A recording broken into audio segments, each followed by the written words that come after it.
Corona के बढ़ते मामलों को लेकर दिल्ली के मुख्यमंत्री का बड़ा ऐलान। कम लक्षण वाले मरीजों को घर में दिया जा सकता है इलाज। लगभग 75% के करीब केसेस एसिम्प्टोमेटिक या माइल्ड केसेस हैं। उनका अब केंद्र सरकार ने आदेश निकाले हैं कि उनका इलाज अगर हम चाहें तो उनके घर पे भी हो सकता है। स्वास्थ्य कर्मियों के लिए केजरीवाल का ऐलान। 5 सितारा होटल में कोरोना कर्मवीरों के इलाज की सुविधाएं। मुख्यमंत्री केजरीवाल ने कहा, दिल्ली में अब तक 73 लोगों की मौत, 85% लोग 50 साल से ज्यादा। प्रवासी मजदूरों के लिए केजरीवाल ने कहा, पैदल ना निकले, दिल्ली सरकार करेगी पूरी मदद। दिल्ली एनसीआर में बदला मौसम, तेज हवाओं के साथ धूल भरी आंधी। दोपहर के वक्त छा गया अंधेरा। गाजियाबाद और नोएडा में भी चली तेज हवा। तूफान से पहले छाए थे बादल, कई इलाकों में छिटपुट बारिश। नोएडा में भी चली धूल भरी आंधी, मौसम में आया अचानक बदलाव।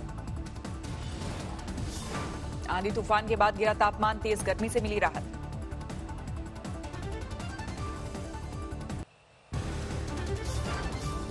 आंधी तूफान को लेकर मौसम विभाग ने कहा, पश्चिमी विक्षोभ है इसकी वजह। मौसम विभाग के मुताबिक 15 अप्रैल से जून के पहले हफ्ते तक उत्तर भारत में इस तरह की आंधी आती है। मौसम वैज्ञानिक डॉक्टर कुलदीप श्रीवास्तव ने कहा, मौसम का ये बदलाव जारी रहेगा, तापमान में गिरावट। सहारनपुर में तेज हवाओं के साथ आंधी, दिन में रात जैसा नजारा। तूफान के साथ तेज बारिश से की वजह से मौसम सुहाना। देश में कोरोना के केस और बढ़े, अब तक 62,900 से ज्यादा मामले। कोरोना से 2,109 लोगों ने गंवाई जान, 19,300 से ज्यादा लोग स्वस्थ।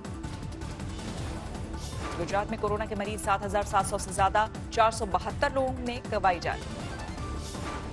मुंबई में अब तक 714 पुलिसकर्मी कोरोना पॉजिटिव, 5 पुलिसकर्मियों की कोरोना से गई जान। दिल्ली पुलिस के कोरोना से जान गंवाने वाले कांस्टेबल अमित राणा की पत्नी और 3 साल का बेटा भी पॉजिटिव, दोनों अस्पताल में भर्ती कराए गए। महाराष्ट्र में 24 घंटे में कोरोना के 1,165 मरीज बढ़े।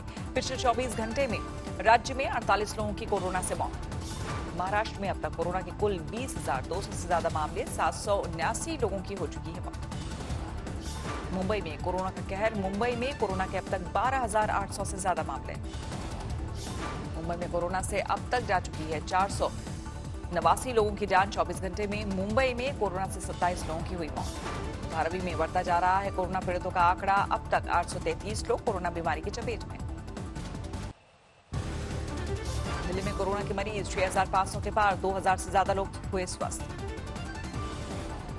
तमिलनाडु में भी कोरोना के 6,500 से ज्यादा केस, अब तक 44 की गई जान। राजस्थान में कोरोना के मरीज 3,700 के पार, 106 लोगों ने तोड़ा दम। मध्य प्रदेश में कोरोना के मामले 3,600 के पार, 215 मरीजों की गई जान। यूपी में कोरोना के मामले 3,300 के पार, अब तक 74 लोगों की मौत।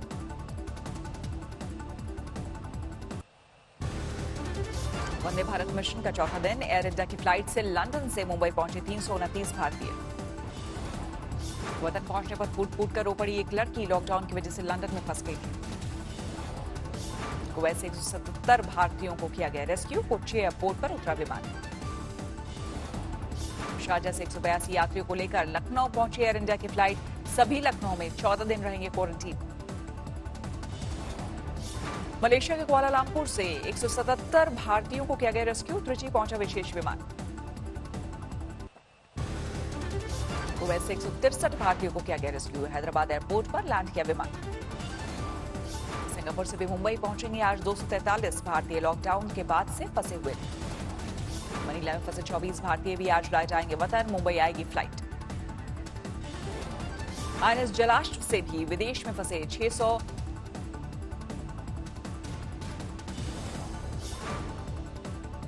पटना में 47 दिन बाद दुल्हन के घर से विदा हुई बारात, निकाह के बाद फंस गए थे दूल्हा समेत सभी बाराती, प्रशासन ने की मदद। बिहार के खगड़िया में डीएम ने कराई रैंडम सैंपलिंग, 5 लोगों की रिपोर्ट कोरोना पॉजिटिव आने से उड़े होश। हिमाचल के सोलन में बिना मास्क के तफरी करने निकले कुछ लोगों को पुलिस ने पकड़ा। बिना मास्क निकले युवकों को पुलिस ने तरह तरह की सजा दी, बाद में हिदायत देकर छोड़ा। लुधियाना से 1188 लोगों को लेकर सीतामढ़ी पहुंची श्रमिक एक्सप्रेस। सभी को 21 दिन के लिए किया जाएगा क्वारंटीन। लुधियाना से बिहार पहुंची महिला ने सुनाया दुक्का, कहा अपने राज्य में काम मिले तो कभी न जाओ बाहर। महाराष्ट्र से ऑटो से निकलकर उत्तराखंड पहुंचे 2 लोग पाए गए कोरोना पॉजिटिव। प्रशासन जोड़े होश। महाराष्ट्र से आए दोनों कोरोना पीड़ितों को उधम सिंह नगर में रोका गया था। क्वारंटीन में दोनों ने पार किए थे 7 राज्यों की सीमा। मध्य प्रदेश के अलग अलग जिले में रह रहे जम्मू कश्मीर के 458 छात्रों को जम्मू कश्मीर रवाना किया गया। बसों में भेजे गए सभी। भोपाल से जम्मू कश्मीर के 324 छात्र ईद में घर लौटने की खुशी। आगर मालवा में गेहूं बेचने के लिए वाहनों में की लगी लंबी कतार, 3 किलोमीटर तक कतार।